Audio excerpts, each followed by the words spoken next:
Hello. This is interesting. This is new. This is something we've never done before. This is Anne. I got the right Hello. direction. Check it out. First time I feel like God or something. This is Anne McCarthy, and we're trying to out something new. So first of all, Anne, say hi and tell us who you are. Apart from the fact that you're Anne. Hello, Anne McCarthy. I'm a WordPress product liaison at Automatic. I was previously a developer relations wrangler. I hang out in the full sighting outreach program, and Nathan was kind enough to hit me up to kind of just do a casual chat and see where this goes, to see how we can continue to help provide value and information and honestly community for the community. Yeah. So I really appreciate you having me on and doing this, because it's really wonderful when folks like this can come together and Well, collaborate. I So yeah, I'm really grateful that you've come and joined us. Hopefully, it'll be a regular thing. But just to set some expectations, if you are watching this, whether it be live or on the channel later, um, we don't really know what the purpose is, other than that I chatted to Anne over. Well, we've chatted quite a lot over the recent months, and I just thought we've got an audience of some magnitude. I don't mean that in a big-headed way, although it came out like that. I apologize. We've got an audience, let's put it that way, and it would be nice to collide that audience with the things that Anne is doing, because Anne's trying to get the information out there. She's trying to encourage people to look into what's happening with the developments of WordPress, be that 5.9 or 6 or 6.1 or whatever's coming in the future. And sometimes the communities don't connect, and it would be nice if people who are interested in WordPress got to hear the message from Anne. We don't know what the format's going to be like. We've got some ideas of things that we're going to share on the screen, but that's about as far as it's been planned. So if anybody does tune in and drops in, please feel free to comment and basically just let us know what you're thinking of it. Is there something that you would like Anne to talk about? Is there something that you would like to see in a future episode like this? Just let us know. I have to do some housekeeping, Anne. I'm really sorry, because otherwise oh, I people love don't this. Thank know you so much. what we're doing. If you feel like sharing this, that is to say, if you think, oh, this is curious, I know somebody who might be quite into this, probably the best way to share it is to go to the wpbuilds.com website, and the URL is wpbuilds.com/live. You need to be logged into Google. Well, you don't. You can watch it. It's on a YouTube stream. But if you want to make comments, the chat box next to that is the YouTube comments. So you'd need to have a Google account, I guess.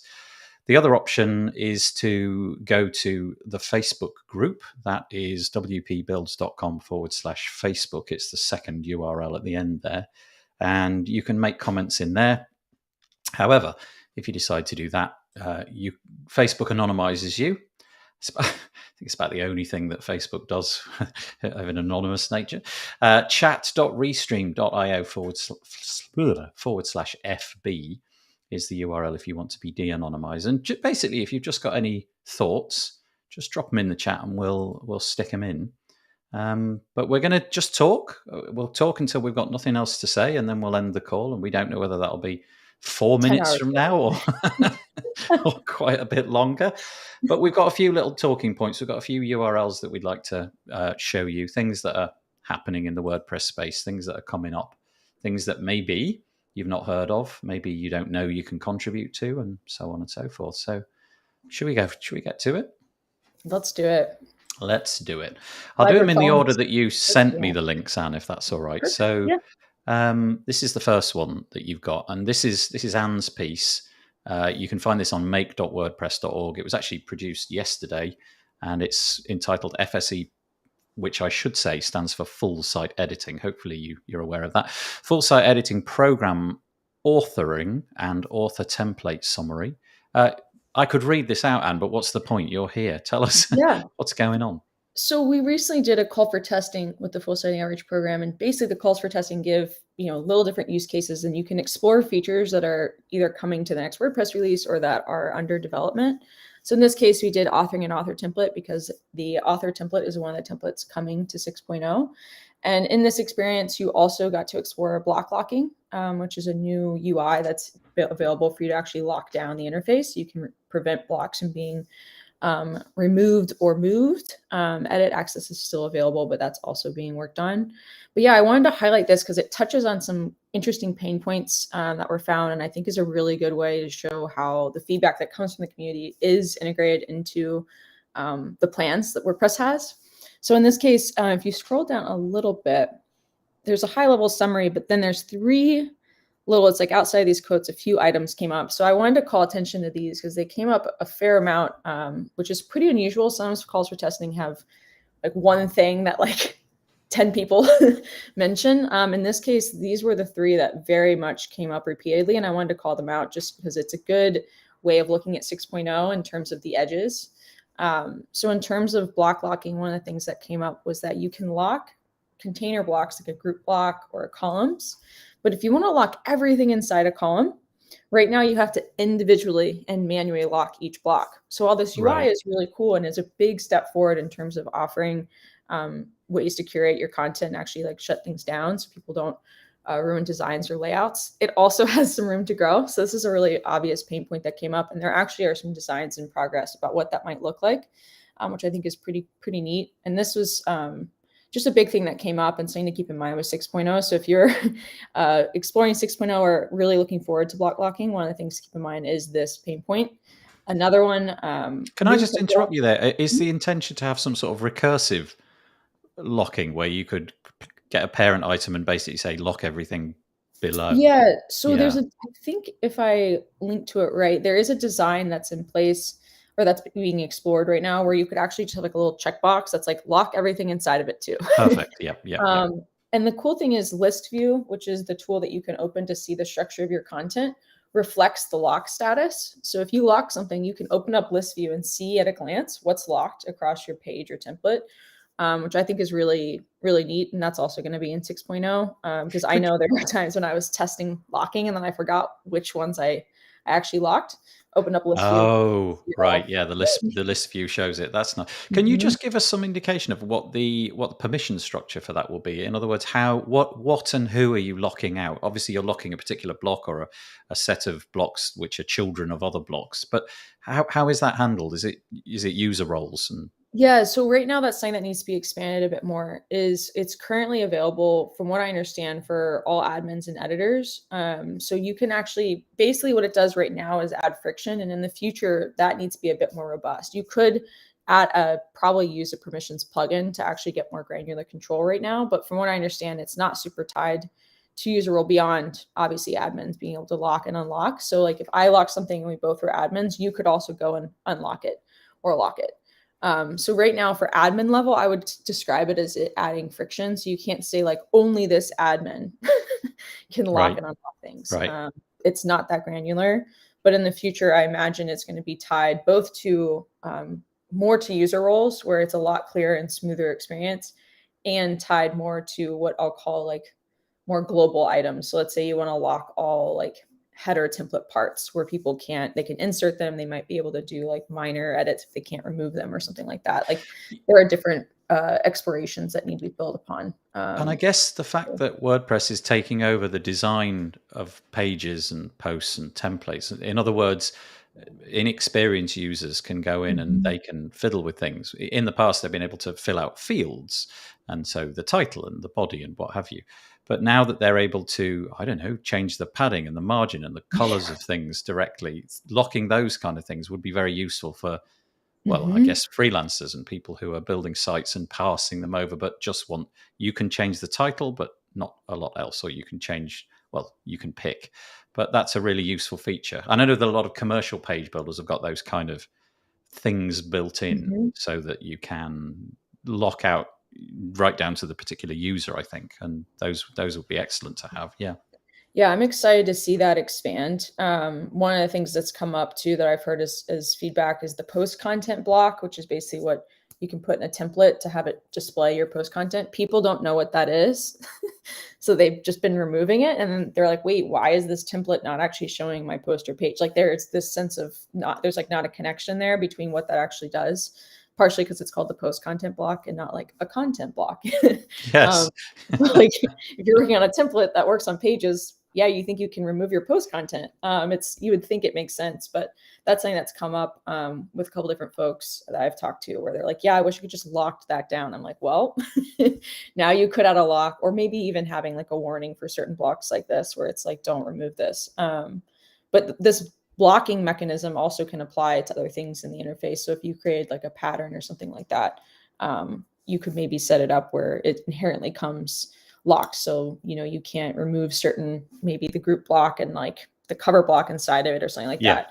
You could lock that down and move everything else around. So that's a really useful development, isn't it? There's tons of applications to that. It's not one of the, I don't know, like the duotone filter, which seemed to go in for kind of widespread. Yeah, I actually quite like the way, but I think a lot of people thought that was an interesting use of resources, whereas this one, I don't think anybody could argue that this one is genuinely useful. Yeah. Okay, what's the next one? Then, the next one is around the template options. So there's 5 new template options coming to 6.0. So author, date, taxonomy, category, tag. So those are all going to be new templates that when you're in the site editor and you hit add new, you'll be able to include. But right now, when you add them, they are empty. So you open them up and it's like you're met with this blank slate. And that was something that this test, because you were working on the author template, which is a new one, it kept coming up. People were like, yeah, this is overwhelming. Why isn't this pulling from the archive template? Justin Tadlock did a great write-up where he basically pointed that out. There are open issues, thankfully, around this, but this is something that came up a fair amount. And right now with 6.0 as well, when you create a new template and you're clicking to add a block, when it's the root of the template and it's, you're at the bare bones, it will actually prioritize patterns, which is kind of cool. So even though nice. With a blank template, you also are being pushed to like add a header pattern where it's like you can quickly build something out. But still, I think in many ways, these should be improved where for future releases, you're not just met with something that's completely empty. So that was a big, obvious piece of feedback where it's like, how can we make this easier for folks when they're getting started? So it's gonna come pre-filled, hopefully, with just some basic boilerplate stuff, which will at least give you an idea of, okay, this is how you lay it out, and these are the blocks that you need to use to make anything work, right? Exactly. Yeah. And I think there's also a new pattern coming to, or not a new pattern, but a new flow coming to the add new page for 6.0, where when you add a new page, it'll present you with what's called like post content patterns. So if a theme specifies a specific category of patterns, it'll pop up there in a modal and you can select which one you want or just like close out of it and move forward. And that same experience is part of what's being explored for these new template options. So let's say you're creating a new template and you're presented with a couple current ones that you're like, okay, yeah, I want this to look like the single post template and I'll edit it further. You can do that. Or you could maybe have like a start blank, similar to kind of the query loop block experience. So all of these things being integrated more with patterns, and giving people some level of choice, I think is pretty neat. I also imagine some folks don't want the choice at all. So like, I'm sure there's gonna be ways to override it and be like, do not show me all these patterns. I just want to trust the theme author to have these set up. And that also will be possible based on the theme. So that's pretty cool. But yeah, that was a big piece of feedback was people they're like, wait, we have all these patterns. We have all these things. Why is this? Yeah. Blank is never good, is it? There's no scenario where a blank page is better than something half finished. Yeah, I like that. The modal, which everybody just sort of dismisses the first time you log into WordPress, that it's quite useful, isn't it? It pops up and it gives you some indication. I was using the pattern creator, which we'll come onto in a minute, and I found that quite useful. There was I think it was like 2 or 3 steps. The modal popped up and gave me an indication of what I needed to be doing in order to make it work and how I could submit things and save things, and it was really useful. I think it was just a couple of steps, but it was something to look at as opposed to a blank screen, and gave me some orientation of what I needed to be doing next. Orientation is a great word. Yeah, that's exactly what I think we need to be doing. Is like, rather than someone needing to know exactly, oh, I need to add a header template part. It's like, how do we move that thought process so people are just playing with blocks? Because that's ultimately the aim. So we're hopefully by 6.0 we'll have the option to do that with authors, dates, taxonomies, categories, and tags. That kind of sweeps everything up, doesn't it? Really, there's a lot ton of stuff. Yeah, yeah. And then the third thing. The third thing is something that's also kind of a dead end in my mind. And something that I tried to push on, but we're kind of this is where certain things are being moved, and we end up in a little bit of a limbo. So for 6.0, the post name author block did not make it. And currently the post author block does not have a way for you to say like link to author's archive. So you have an author template. It shows the archive of all of an author's posts. Let's say you are, creating a template and you want to link to that archive. So someone's looking at a post, you could click on the author name would be clickable. You could then see all their posts in a customized template. Right now, you cannot link to that template automatically. So you'd have to manually link to stuff, which wouldn't even really work, especially if you were editing a template. So right now, we basically had this back and forth with folks in the community who worked on this. And essentially it was like, well, this is a bummer. Whenever we release the post name author block, which will probably come in 6.1, that includes that feature to link to the archive. And rather than upgrading essentially what's soon to be an out-of-date block, we need to wait for this new one that comes with the functionality. So that's just another thing to keep in mind if you start playing around with the author template and you want to take advantage of it and actually link off to it. That's something to have in your have in mind, where you could send people their specific link if they wanted to share it, but otherwise it's hard to link off to. Yeah. I was particularly bummed about this, but it's also a great find where this became very clear that folks would want to use it. Yeah, it's kind of expected behavior, isn't it, really? That's what I would anticipate. If I click on somebody's name as the author, I would like to see more of their stuff, because certain news websites that I go to and things like that, and lots of sites that I go to, I look at comedy quite a lot, and I am intrigued by the way that person writes and speaks, and so I want to see more of them. And that is what I would expect to happen. Click on the author and get more of their stuff. So yeah, that's how I feel. I love that experience where someone was like, "And how likely do you think that?" I was like, "This is very likely." Oh, so likely. I mean, in fact, like completely expected behavior in my book. So there you go. Now you have some feedback from me. Yeah, we'll bring this back.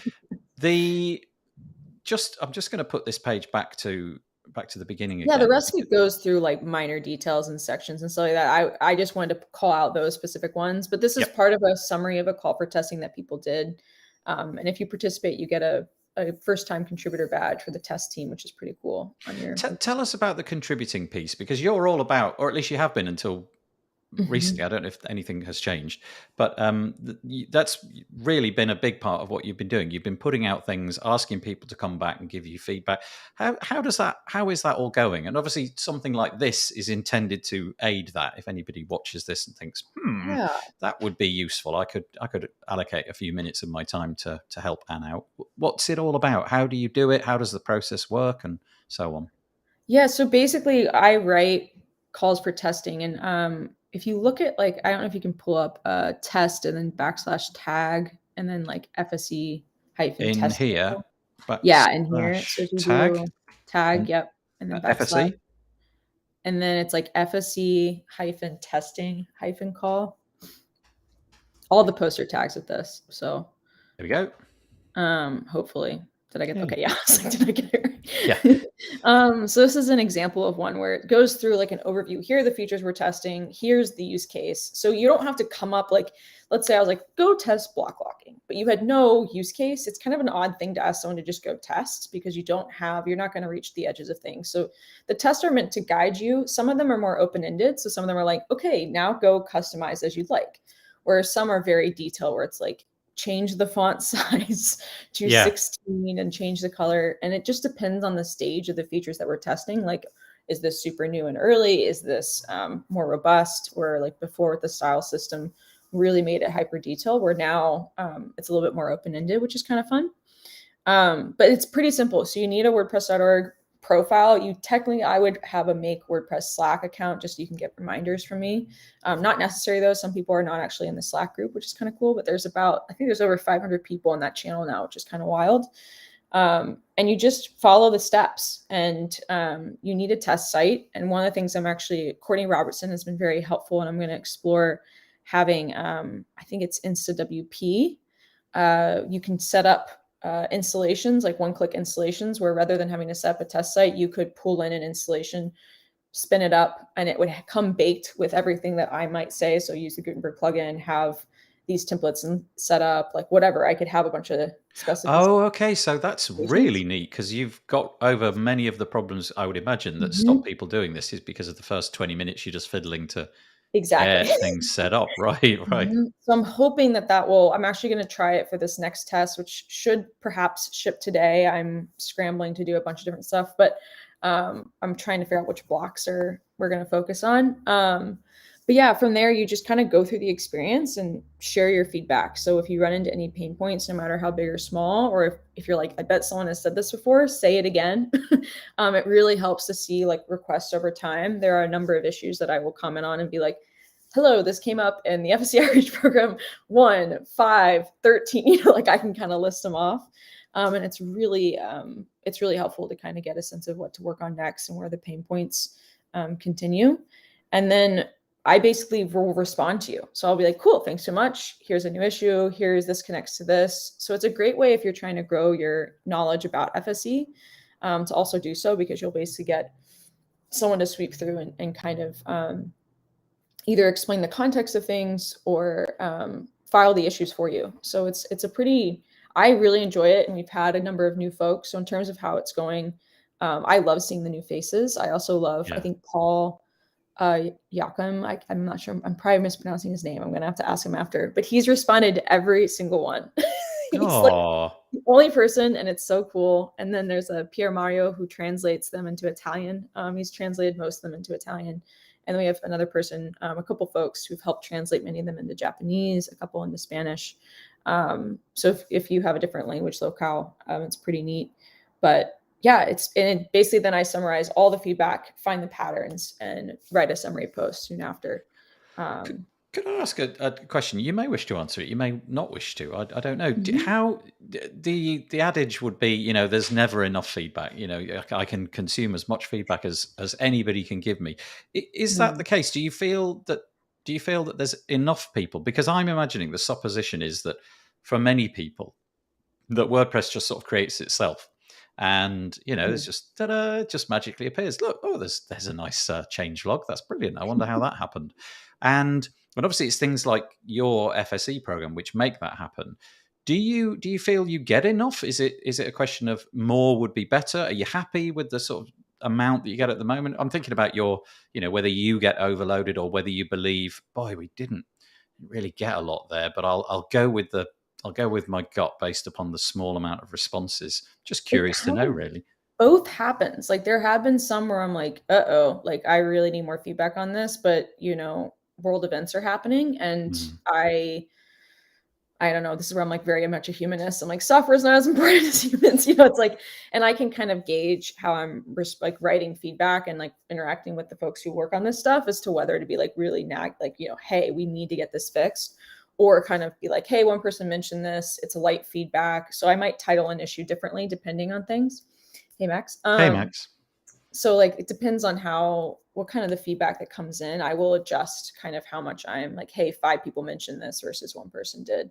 So there's some moderation that happens on my end, but I will say like my ideal, and this is just a gut, is like I would love to have maybe like half the people who respond to a call for testing be folks who have been a part of other calls for testing. So they have some history, they have some experience, they're not completely new with full sighting.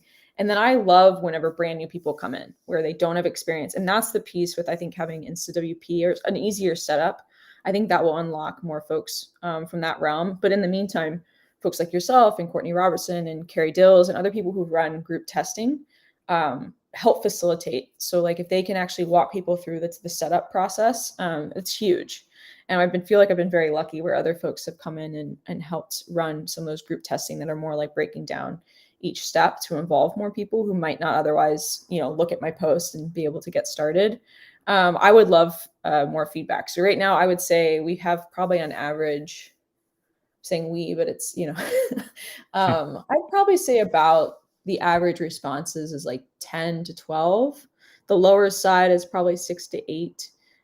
Sometimes I do get overwhelmed. I am very much human where all of a sudden it's like, oh my gosh, like 4 responses came in one day and they're all really detailed. And sometimes it takes me literally like 1 to 2 hours to respond to just one person because I'm having to replicate everything and open the issue and write a, coherent response rather than just being, hey, it's filed. Like I try and really pay attention to what each person's saying because they gave me their attention and time. So I'm very particular about that. So yeah, and I think it would be a great problem if all of a sudden I was so overwhelmed by how much feedback we were getting that we had to bring in other people. I'm like, please let that be a problem we have. Yeah. I would love that. And I honestly seek it out in other Slack groups. So like there was someone in post status yesterday, actually, who I was going back and forth with, because they mentioned like, I have some newbie FSE questions. And I was like, great, what's Bring up? them on. Yeah. Yeah. I'll sit there with you and give me, just as long as you're patient, I'll go back and forth. I know we've done that too, Nathan, where it's like, what are you running into? Like, cool, give me some time, but I'll respond and make sure this is filed away. Okay, so that's our first bit. There's our full site editing program authoring and author template summary. So go check that out. Honestly, I think the quickest way is just to Google the title of the post rather than me trying to read out that giant. But it was the 26th of April, and if you can kind of work out that, you can probably feed that into the URL. If you are really, really habitual about going to make.wordpress.org, you can probably work that out. Okay, let's move on. This is interesting. Web Fonts API for WordPress 6.0. Tell us about this. And it's you again. I know, I'm very biased. No, that's good. Yeah, so I just want to first like call out how much the contributors who worked on this, how much hard work was put into it and creativity under stress, which I think is really difficult to do. So a lot of people worked on this to kind of get a solution in place, and just like mad props. But yeah, basically the Web Fonts API was originally punted from 5.9. So it was slated for 6.0. It helps you enqueue and register fonts much easier and more performant than before. So, but one of the things that ended up coming up is that the approach to actually manage this API shifted. So a version was merged in February. And when that happened, it was merged in the Gutenberg plugin. And when that happened, some performance issues came up. Basically where if you registered and enqueued some fonts, it would actually like enqueue all of them, even if you weren't using all of them. So huge performance problem. So if someone's registering like 500 fonts because they want to give someone a bunch of options, it would slow things down to a crawl. And it was mainly through plugins that this performance problem was found. And so it kind of led to this scramble of like, how do we fix these issues? What can we get into 6.0? And what resulted in is what I think is a really creative solution, because part of what was used with this API was style variations. So style variations are different style presets that you can switch between with block themes. And that includes fonts. So with this API together with style variations, you can actually have different fonts set up. And I think underneath Vision, there might be a video that kind of shows this visually, because I know sometimes it can be, okay, good, I did include a video. Sometimes you never know. My intent is to, and sometimes I forget. But this video just shows an example of how like this feature can actually be applied in some of the vision for it. So you can see there's different fonts in each of these, and you can kind of switch through to find the one that you like. And right now, essentially for 6.0 and in beta 3, which was released this week, a private scaled down version was released. So rather than the API being public and open for themes and plugins, instead, it'll just be available to actually work with in theme JSON only. So plugin authors are going to have to wait until future release, and then block theme authors can explore this for now and actually use it with these style variations. And if this is something that you're really excited about, I've seen a lot of people be like, oh, I can't wait for this to be in here. I highly encourage you to help test it in the Gutenberg plugin, because it will continue to evolve there. So that stopgap for 6.0 is not going to be in the Gutenberg plugin. Instead, development is going to continue. So if you are someone who likes to experiment and tinker, I highly recommend helping give feedback here. But this is just an important call out, because it was originally going to be somewhat of a headline feature for 6.0 and has very much changed because of that. I gotta say, I really do dig this UI here. I think it's really, I mean, I've not seen anything quite like that elsewhere. You know, just the ability to, here's a bunch of different things that might be on your site. Obviously, it's just, it's boilerplate stuff, but click some buttons and get an immediate reaction to, no. Yeah, ooh, I'm curious about that. And then drill a little bit deeper. This is going to be very exciting when it rolls out. Yes. And this UI is like not baked into the editor. So actually this ties into one of the issues, the navigation sidebar, dedicated navigation sidebar issue, because basically it's like you're changing something, but you're just in the site editor. So you might only be seeing one template. and you can't, it's hard right now to browse between your site, kind of like you could do with the customizer, where you could click through your site to see how the changes applied. That functionality, that feeling is not currently possible with the site editor without basically making some, updates. So that's still a pretty big pain point. And there's some explorations now to kind of explore how you could move through your site using navigation as like the guide, which is kind of neat. But yeah, this was a big decision. A lot of hard work went into it. And I really appreciate the transparency. So in the conversations, like I think you can see in the 6.0 release leads how thoughtful everyone was being and how to proceed. So if you've got any thoughts on this and you would like to help again, this one is Anne's piece. It's called The Status of Web Fonts API for WordPress 6.0 Inclusion. And we're just bringing it to your attention if you didn't know about it. So there you go. Right. Let's go on to our third piece. This is Matthias. Yeah, you're obviously pleased about this. Surface navigation structure as a dedicated UI. Right, this one has passed me by, I've got to confess. So you're going to have to explain and tutor me on this. So it's kind of, I am torn about this implementation, I'll be honest, and I really can't wait to test it in the FC Outreach program. So if this kind of exploration, you're also over here thinking hard about it, expect it in a future Outreach program call. So I welcome you to join. But essentially what it does is it surfaces the actual navigation of your site. And so what it allows you to do is to click between them. So imagine you have this on the sidebar. Let me make that a little bit bigger and we'll get an impression of what's going on there. Okay, right. So you can see there's navigation and templates, and it's kind of reimagining the current sidebar experience, because right now things are kind of split between what's global versus what's actually on the page that you're looking at. And so this exploration would move everything global to one side of your screen. So you'd have styles, you'd have templates, and then you'd have this navigation structure all kind of off to the side as like, this is the global section. And then you'd have like the block setting sidebar on the other side and like your preferences and all that sort of stuff. But this would essentially allow you to navigate between your site within the site editor. So if you clicked on products, for example, it would take you to the products template, and then you could edit from there.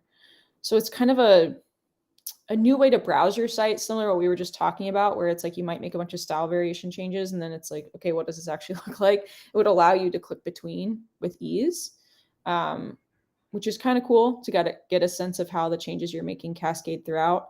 I just don't know how people are going to understand the experience, because it took me a minute to really sit in on these visuals. What was the piece that left you questioning what was the dissonance that you couldn't quite get over right away?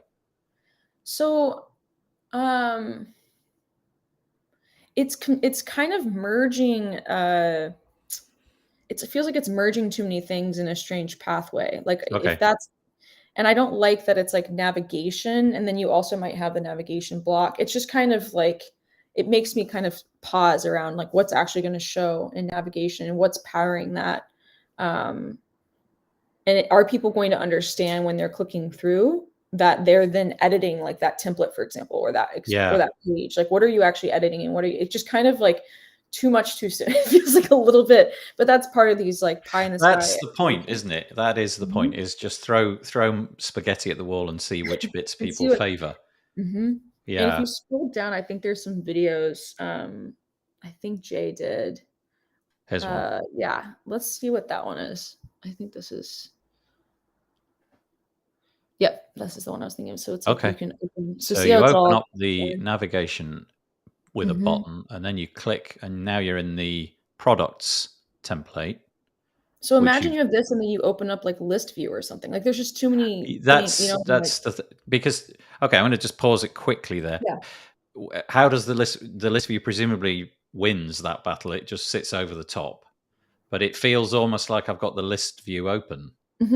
I feel like what I mean. I mean, it's a different color, but it looks, it's the same spot. It's the same kind of feel to it. Yeah, interesting. Okay, let's carry on. It just seems pretty big. Like, I'm like, I don't know. That feels like a pretty. And then there's like the templates. You're in the templates then, in the back of navigation. It's, I don't know. It's a lot. It's a lot. It is a lot. Yeah, I think you're right. Yeah, I am perpetually confused by how much needs to be in these sidebars, and Yeah. we're so used to having where you just navigate away, and then you've got this full UI to do everything, and we're moving to a scenario where everything's going to be done in these little miniature sidebars, and it's hard to imagine how that would look and get it right. And have And them, having that sidebars which overlap sidebars, and ones which exactly. Yeah. go instead of other ones, and iconography that you can rely on. Oh no, that's the list view. Okay, that's the navigation. Right. And then there's another issue I sent you also might cause another site. It's like there's just a lot of experiences that they're Is trying this the to. global styles one? There's a different one. Let me Block see. pattern. No, that was the block patterns directory. What am I With missing? the sections. Hold on, I'll resend it to you. Okay. It's patterns as sections, I think is the name. You would not believe how. Let's try this. Oh yeah. Okay. Let me just grab that link.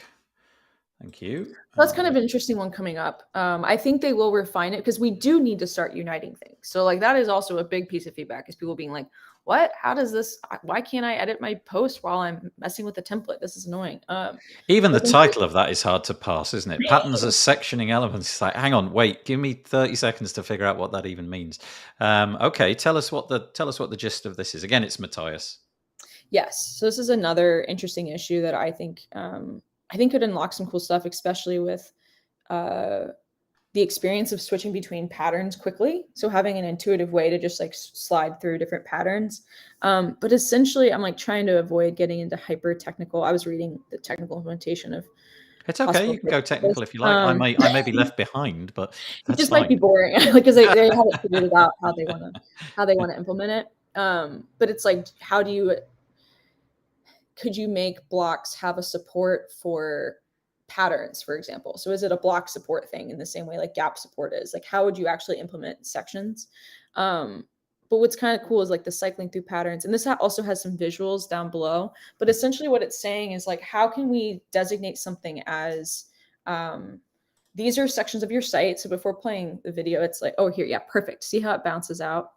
So imagine each of these, the header, the middle content, are all defined as sections. So you say like, this is a header section. That was pretty neat. I like that. I like that. That was a pretty clear indication to me that this is different. That bit's different to that bit. There's this great big black space. Exactly. It's like, this is global. This is like, you're separating everything out. And then once it's separated, how can we take advantage of the increase in patterns that block themes are able to provide? Where you're like, hey, here are all your header patterns. So like, boom, you separate out.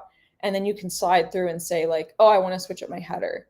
And you can easily see exactly where it is. So all the headers in one place, and you just, maybe you swipe left or up and down, but you can see them all one after another and select. Nah, that is, yeah. And it explodes it. So and like, obviously there's huge problems with this too, but like the general concept is fascinating because it integrates the experience in a way that it's a mode you can move into. So it's an exploded mode where you can see all the sections of your site.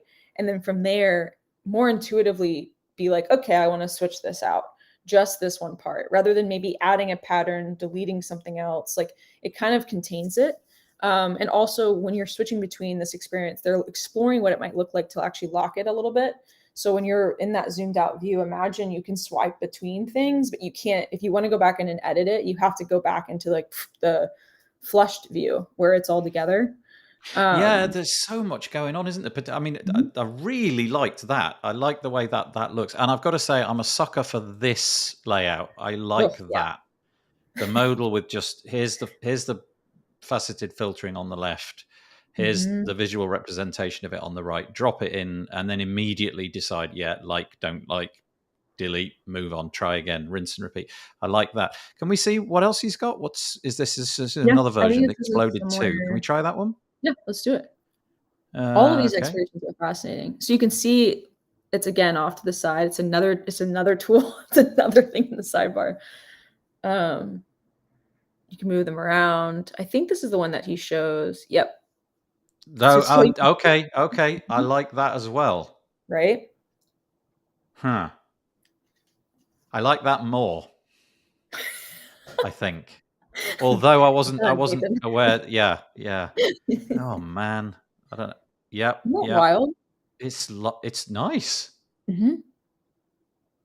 Yeah. And of course, this is a contained prototype, but it is pretty cool. Like you can see possible impact. And it adds like a level of guardrails where someone, rather than maybe tinkering as much, they might just go into this experience and like swipe through. And like if you're an agency and you have a client and they're requiring certain brands, like imagine you just hook up all these patterns where Yeah. someone's able to just be like, cool, I like this one. Moving on, like having it be a bit more You know what, contained as and well, is curated.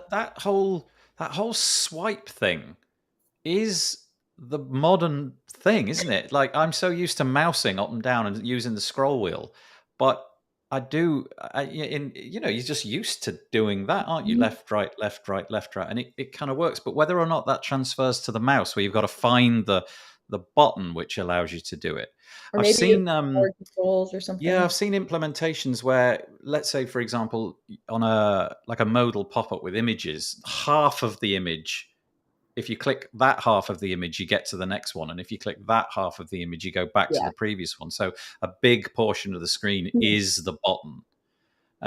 Do you know what I mean? Yeah, yeah, where it's a clickable area. Yeah, Yeah, yeah, like yeah. a clickable, but you Mhm. don't really know it's a clickable area. You just sort of intuit it and figure out, oh, okay, that made it move. So it That could be must, kinda cool, like, lower the opacity or something of it. yeah, yeah, or there's some Mhm. sort of gradient or something to indicate that Mhm. there's I don't know, an arrow or something like that. But that looked fat. I'm digging this. Has Yeah, he got? He's Jay got is more, has he? very Okay, let's. there's more. I can't This is remember edit. So this is edit. He's trying now to edit things in the video above. You'll see how the toolbar absorption and the block locking can be dramatically simplifying how Mhm. complex groups of blocks are edited. Okay, let's give that a go. All right. Oh, yeah, they're flattened, meaning it's very contained, like, you can't actually edit things. This is what I was describing, it's like, so if you do wanna edit, you have to go back into the flatten mode. Okay. So the exploded mode is just to pick.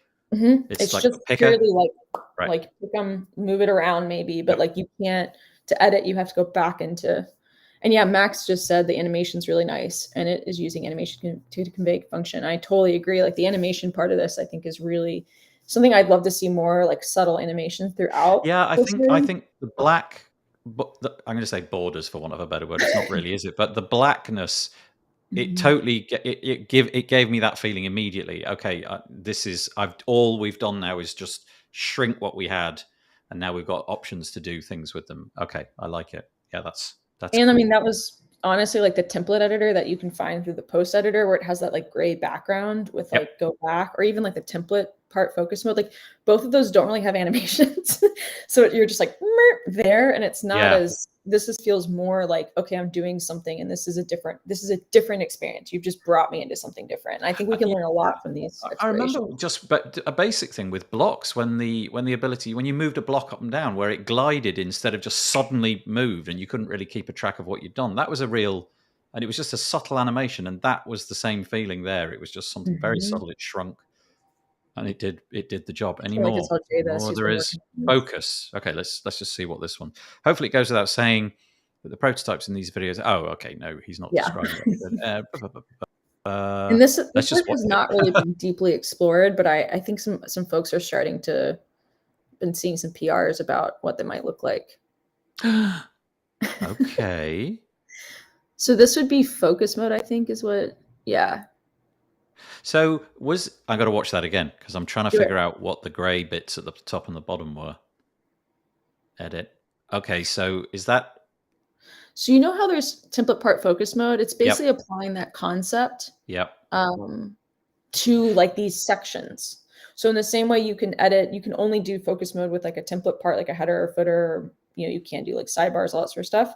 This would be bringing that same experience to sections. And this is just a new look and feel. And again, like Jay says, very high level. Like this is all this stuff that we're talking about right now is very like in the future. But it's neat to look at currently because ideally once these explorations can be start getting into GitHub and into Gutenberg, we can actually test them and go through them and be like, this is really good. This is really confusing. I need two more steps in between here.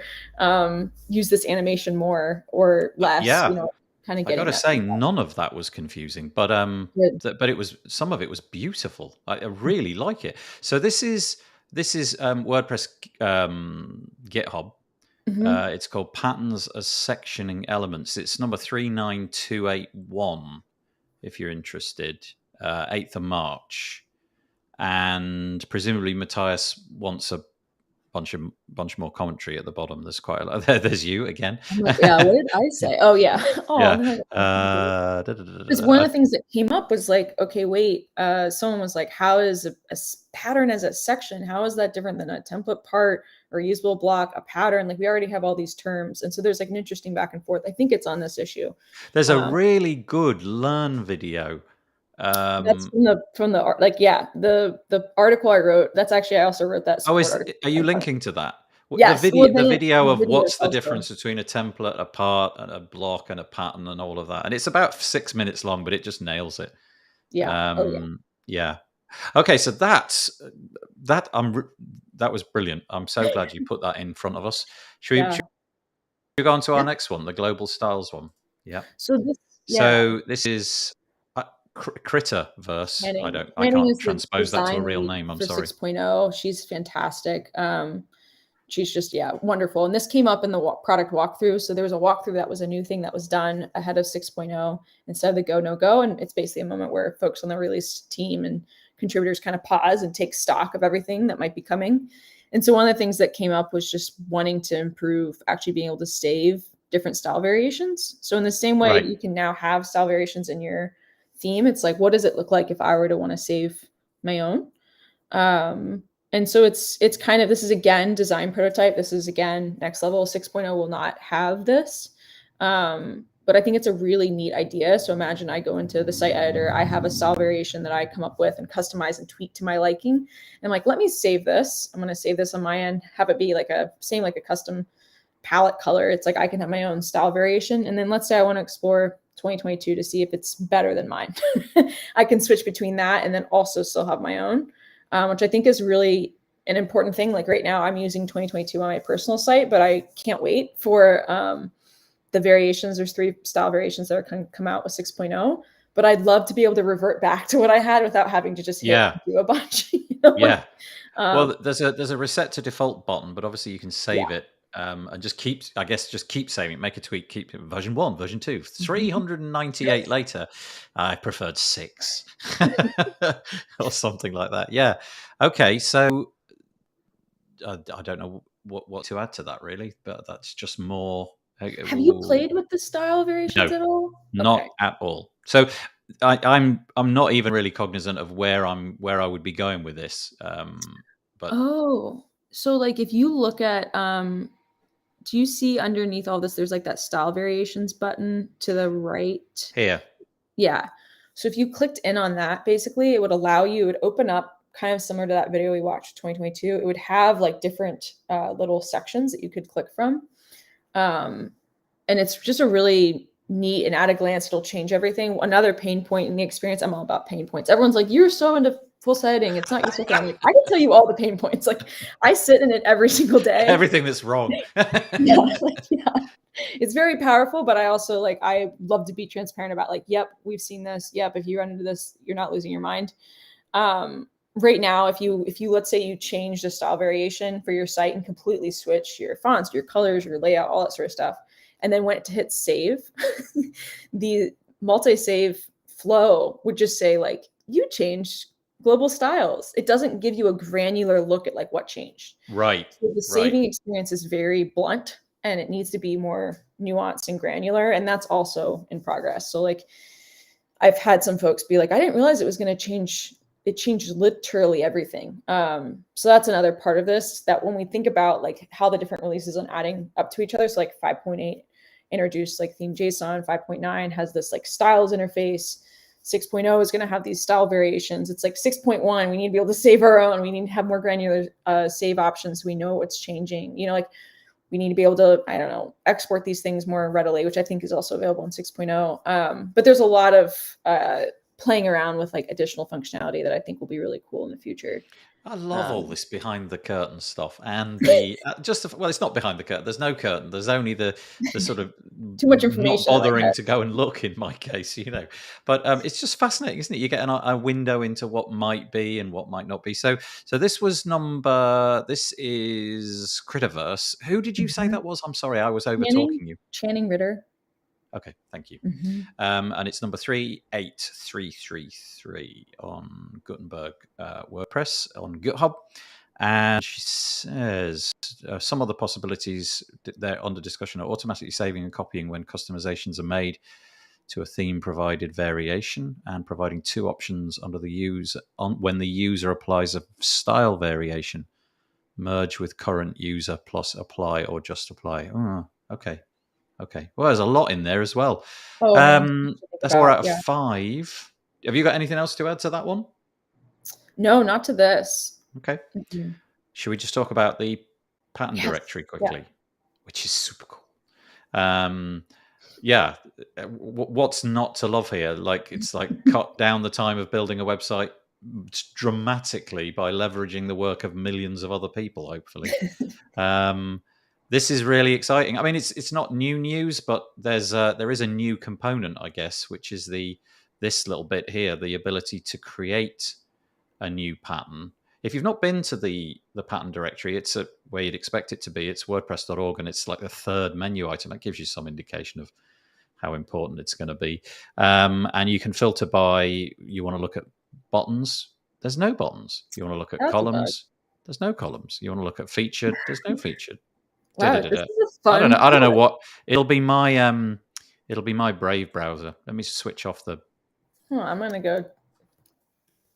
It'll be because I've got Brave, and they've got this little Oh, crazy and they're feature in blocking. Brave where they block all sorts of things. So let's try that Yeah. again. There we go. So buttons, columns, featured, I got gallery. real nervous for a second, Nathan. I was like, Yeah, that's right. There is right. not. It's called. It's called You the got me. pattern directory, but there's nothing. There's no content at all. But it's a nice UI. So you can browse all these different bits and pieces, which is fabulous. And the idea would be that you go somewhere and you like one, you just have a quick look. This is kind of neat. I don't know if you're watching this and you haven't. You just get, this is cool. I just love this functionality. You just give it whatever size you like, and it updates at the top, tells you exactly where you are. So you're going to know what your website's breakpoints are going to be, and you can have a good old look at it. And then if you like it, if you're logged in, you can add it to your set of favorites, or you just copy it and you're done. You just go to your website and Command V, and boom, there it is. Free, gratis layouts. How cool is that? In 6.02, I'll have to mention that you can actually set different patterns to be featured in the inserter using theme.json from the pattern directory. So let's say there's like three or four different patterns that your client really likes. You can put them in theme.json and have it automatically be in the inserter and prioritized, which is really, I'm super excited about that. So you, as an agency owner, you go like, presumably the flow is you go through with your clients, which of these do you like, or I'll decide what's going to fit the brand of what have you, and then you just pick them, put them in the theme.json file, and then they are automatically available. That's nifty. Yeah, it's one of those things that people, I actually just did a YouTube video on 6.0 yesterday. And almost I was like choosing between a couple different functionalities to show with the block theme workflow improvements, but there's a lot of stuff coming with 6.0 that I think block themers and folks with like in a client situation will really like, to offer some curation where it's like, okay, you keep using these same patterns in the WordPress or pattern directory, or these are really good. Let's just have those featured using theme.json. It's very simple. You don't even have to copy and paste them. All you need is that slug, and basically like theme.json will pick up on it and pull it from the pattern directory. So you literally copy and paste the slug, shove it in the theme.json file, and that's it. You're done. Let me see if I can pull up. I'm going to pull up an example. Okay. Actually, do you need to share your screen? You can do if you like. Can I? Okay, hold on. Maybe. Yeah, it's the little button at the bottom. It looks like a monitor behind the scenes of. If you don't want to, that's fine. I know you've got like 1,000 things going on. I just opened up, and whenever you were like, open up a new tab, I was like, that's a good idea. Yeah, do that. Let me find here. Thank you, by the way, Max. You're putting a lot of effort into this, and we haven't really been raising your comments. So whilst you do that, I'll just talk about Max's comments, which is really nice. He said there's so much movement and things shifting around. So we're back to the piece that we had earlier with the surface navigation structure. Hope things settle down and we can learn WP again. Yeah, I guess at some point the playground has to stop and we have to actually settle on something and just all of us learn that. The animation's really nice. I would agree. That was the bit that stood out for me. It has a bird's eye feel to it. Yep. I am on a higher management. Yeah, and you get the feeling that you're on a higher. Yeah, that's right. So you sort of pull it. It's shrinking away and you're rising up. Right, I'm with you. And then he says the animations have to be something that we can rely on and learn subconsciously. Yeah, okay. Do you want me to So, put that one yeah, on my screen it instead? Yeah. needs my permission. It would make me like close out of Chrome. And I was like, okay, well, that's a non-starter. So Okay. these are actually my slides for a YouTube video I did. So I don't care. I have zero problem sharing. I'll probably will share this on a blog post eventually. If you go down to slide 40. Boy. I know. Okay. This There we was a go. 22-minute long video. This is what it looks like. So it's just these Oh short. man, that's Isn't piece of that cake. simple? Yeah. Clean? Yeah, that's why I was like, I really want to show this visual because it's very, very streamlined. So it's 2 lines. Mhm. 2 lines. Yeah. And both of those short text and partner logos are in the pattern directory, and you just add them into theme.json. Like, theme.json is wildly powerful for curating the experience. Yeah. Like, you can turn a bunch of stuff off. You can provide custom duotone filters. You can provide a custom color palette. Like, you can do a lot of really cool stuff if you mess with theme.json. Right now, most block themes are very open-ended intentionally, but I know going forward, I think it's gonna be really cool to see how people actually make it their own. Yeah, it kind of feels to me like theme JSON is going to be the new cool thing. Everybody's going to be making tutorials on it and how to tweak Yeah, it. And I hope so. yeah. But it's inevitable, right? It's totally inevitable, but it's just not at the point of common usage. So I think a lot of the YouTubers maybe don't go into that because it's, it's bleeding edge and wait for things to settle down. Yeah, that's really straightforward. Let's just go back to this one though. So we mentioned that we have the option to create a new pattern. That leads you to here if you're logged in, and I've somehow managed to dismiss the modal let me just click on that. Is it gonna will it run it a second? No, of course it won't run it a second time. And this is the ability now to, you can basically, I'm not going to waste your time putting a load of groups and blocks and cover blocks and all of that on the screen, but you can. I've made a really monstrously ugly one earlier. It was so bad. It had cat pictures in it. That's how bad it was. And within a couple of minutes, you can have your own pattern figured out. And then here's the secret sauce. You can then, once you've got something, you can submit it with this little button to the pattern directory.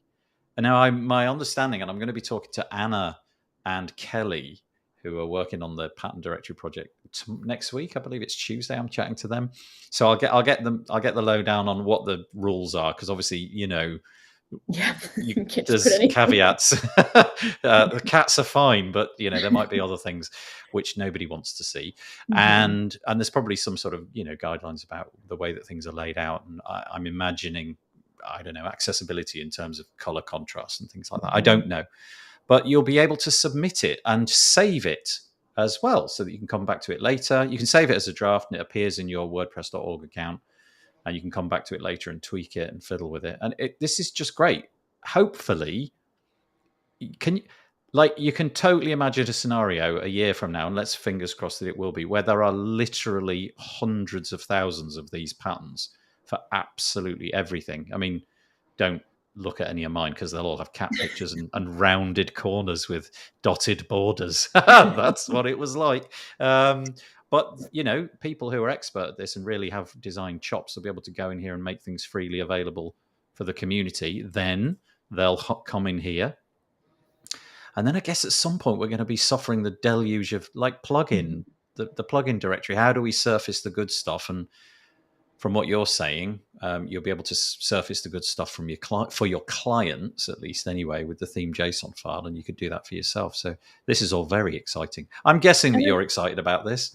Oh, I love this stuff. And I'm like, one of the things you're saying is like, how do you surface the good stuff? I'm wondering if there's a way to pull in your favorites, maybe like if you authenticate between like the directory and your account. Like, I don't know if there's some intelligence that we can do there, but I'm super excited.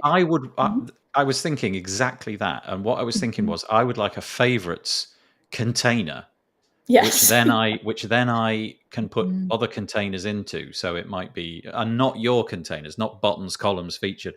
I want to call things, cats or or I don't know, buttons or whatever, my own categorization, or even just by project or website name, or whatever it might be.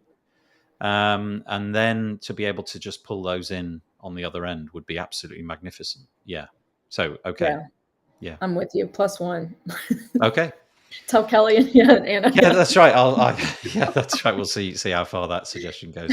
That podcast episode, I think, has been more where we're at, not Nathan tells the people what they should do. With the scroll. Yeah, that's right. Yeah, we've gone through the lot. I found that really cool. Yeah, this is perfect. Thank you, Max, in particular, for giving us so much Yeah. commentary.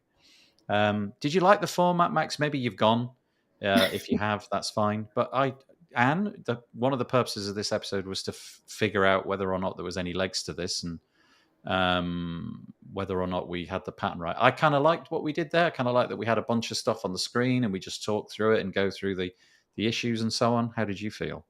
Yeah, this was great for me. And there's a lot of stuff that's in my head is in my mind, it's not common knowledge, but it's just rumbling in my head. So if there are things that people want to have us talk about in the future, I'm always game to either read up or share what I know and connect some dots. So this is great for me because a lot of this stuff I think is coming up, and it helps, I think, prepare the community and gives an easier place for me to talk about these things rather than more words on a page, Well, Max says he loved it. Thank you, Max. That's really good. We deliberately, or at least I should say I deliberately didn't really mention it until yesterday because I just wanted for Anne and I to go through the process without the thought of, oh, is this going to be good enough or whatever.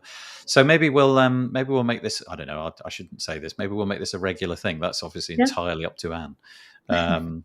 But that would be nice. I would love that. And I think along with the social learning spaces going through the calls for testing, I think that's kind of how I've been doing the hallway hangouts. And I think this is a much more, a better format. So very cool. Neil also said, and Max, I saw you said, are there pattern bundles yet? There are not.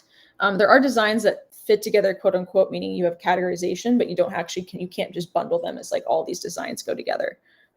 You can have block themes that have, so like 2022 has their own set of bundled patterns that go with the theme, but that's as close as you're going to get. Hopefully that helps answer the question. Thank you, Max. And then it's not really a question, but Neil, I didn't know you were there, awesome. Neil, but thank you for joining us. Interesting insight. We'll definitely watch more. Okay, well, there we go. That's Neil said so. So, Anne, you're coming back whether you like it or not.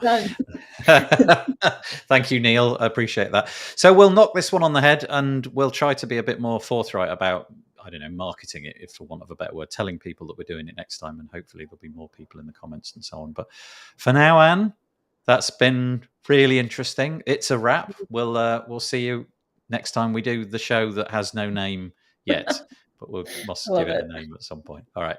Cheers, Anne. Thanks.